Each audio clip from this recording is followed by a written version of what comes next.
Eu sou Neucilene Reis, fiz parte do movimento dos trabalhadores sem terra, né, de 2016. Eu e meu esposo, no caso, saímos em começo de 2019. Saímos porque éramos, como posso dizer, massa de manobra do MST. E o que a gente apurava era passado para os dirigentes, né? Eles iam lá pegar, passavam no final da tarde para pegar o que a gente recardava, né? Não interessa quanto, mas eles pegavam e na verdade, não era pouco. Eles passavam no barraco da gente, que nós tínhamos que dar ou quantia em dinheiro ou alimento.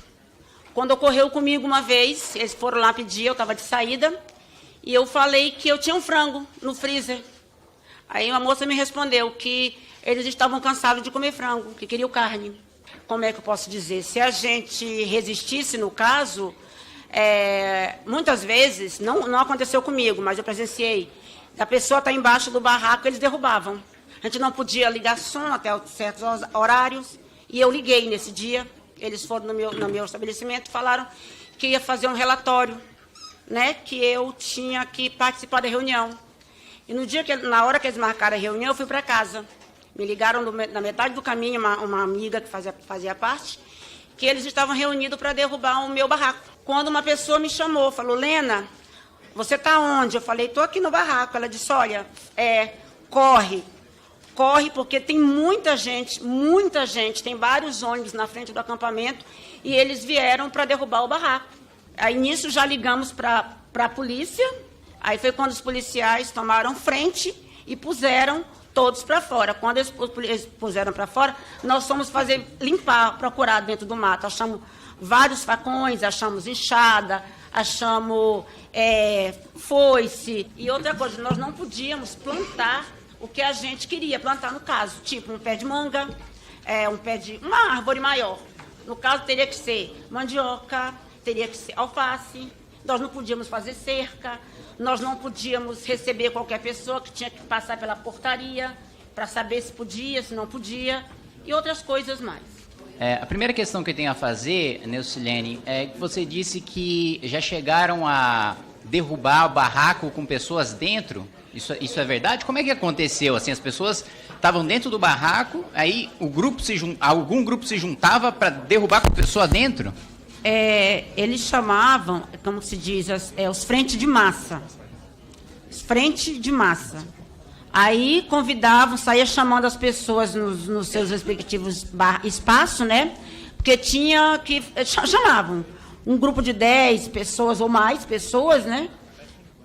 Entendeu? Chamava para estar tirando, porque a pessoa, às vezes, se recusava a sair. Uhum. Entendeu? E a pessoa, ele chegava e tirava mesmo, assim, tinha que sair. Tinha que sair. Foi o que eu já expliquei no meu caso. Foi a mesma coisa que tentaram fazer comigo.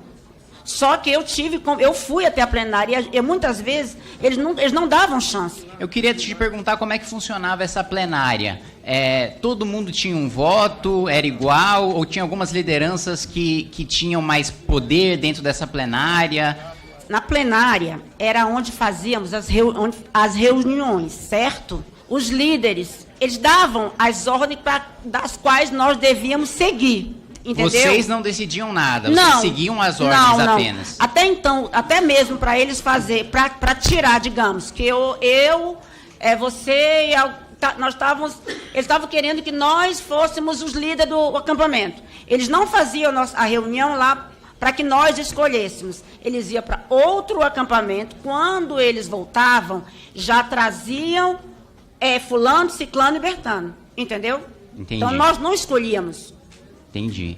E em relação a essa vigilância que havia, né, na entrada do assentamento, então havia um grupo que você chama de frente de massa, certo?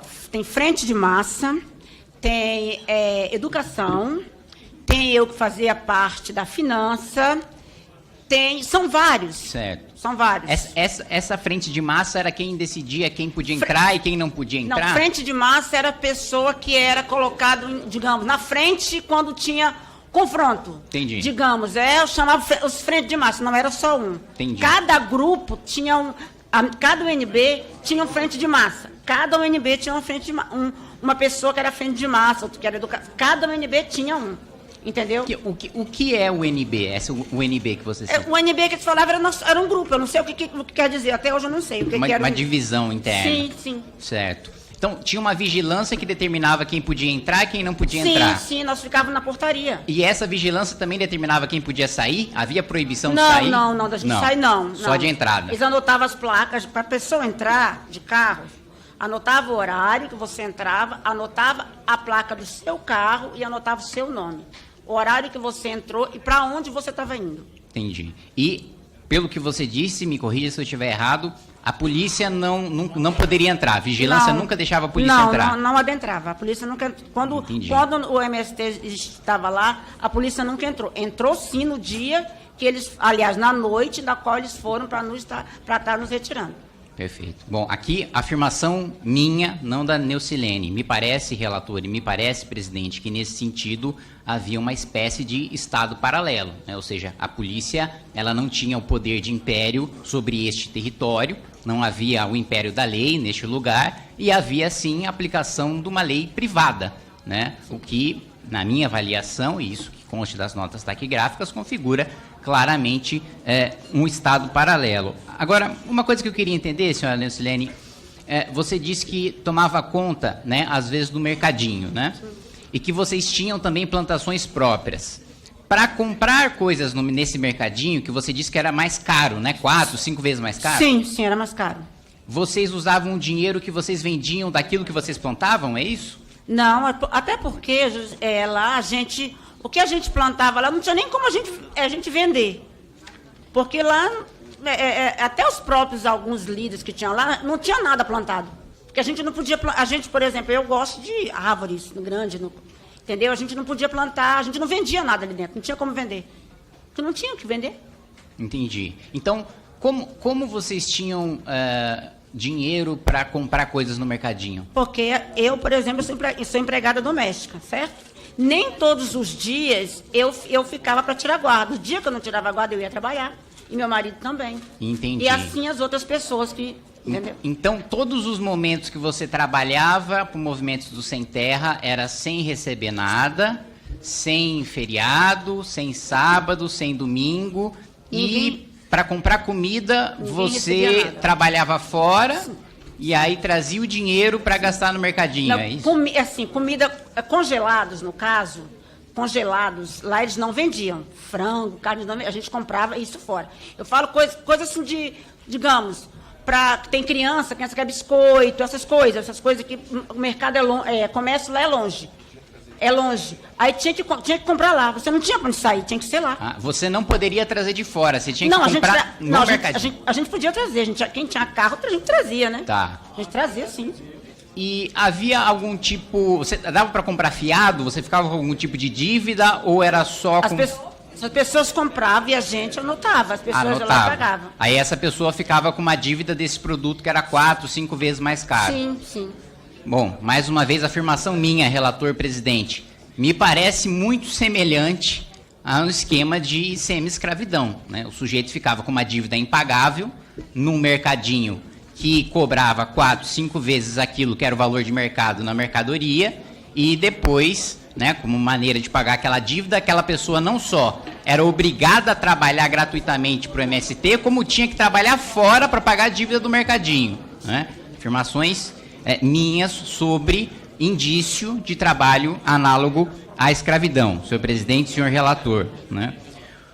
Um outro ponto que eu queria colocar vocês não tinham de nenhuma maneira a possibilidade de melhorar o barraco de vocês? Era proibido para não passar uma imagem de que vocês estavam melhorando? Era para passar uma imagem de pobreza? Essa era a ideia da liderança do movimento? Sim. Nós já temos aqui indício de organização criminosa ou associação criminosa, um dos dois tipos penais, trabalho análogo à escravidão, extorsão, ameaça. E nesse caso, quando vocês estavam nesse local, no MST, você disse que, me corrija mais uma vez se eu estiver errado, que vocês se sentiam ameaçados, né? Isso era o quê? Uma ameaça à integridade física de vocês? Como é que se dava essa ameaça? O que era dito a vocês? A ameaça deles era que a gente não podia, a gente não podia, suponhamos, a gente não podia vender nada, fazer um mercadinho, a gente no nosso barraco, vender um din-din, uma coisa assim, nós não podíamos, tinha que ser só do mercadinho. E a ameaça era que a gente, se não fizesse as coisas que tivessem que ser feitas, sair, desocupar o espaço. Entendi. E qual que é a justificativa que eles davam para vocês não poderem implantar o que vocês quisessem? Porque a gente estava desobedecendo o movimento. Entendi. Então, de fato, aquela terra, aquele pedaço de terra não era de vocês. Vocês precisavam obedecer às lideranças sobre o que fazer naquele pedaço de terra. Sim. Entendi. Não era nosso. Quando você fala de se sentir ameaçada, você acredita que as crianças também se sentiam ameaçadas? Que havia também esse sentimento ruim ou de terror entre as crianças quando eles faziam esse tipo de aproximação com vocês? Eu creio que sim, né? Porque uma vez me ameaçar, eu tenho netos, né? Me ameaçar, eu estando com meus netos lá embaixo, para me arrancar do barraco à força. Meus netos iam ver, uma ameaça, não? Quando destruíam esse barraco com uma pessoa dentro, né? Essa pessoa, com que tipo de ferimento ela saía dessa destruição do barraco? Às vezes não saía ferida. Lesionar, não. Eles tiravam a pessoa de dentro, saía, tirava para fora e os outros iam lá e derrubavam com martelo e tal. Quem senta aqui para falar a CPI tem que estar sob o juramento de falar a verdade, sob pena de cometer crime a imputar aos outros crimes que estão sendo imputados aqui.